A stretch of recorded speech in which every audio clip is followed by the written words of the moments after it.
আসসালামু আলাইকুম। দেখেন ফেনী পরশুরামের কি অবস্থা।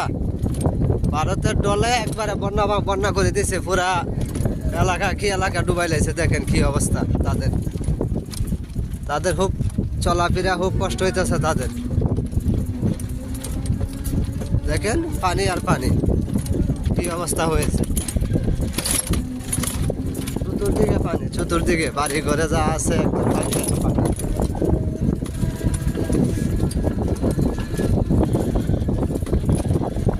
আমরা মধু ভাঙতে যাইতেছি গ্রামে, হালকা কতরে রাস্তা তো পানি ছিল, এখন একটু শুকাইছে।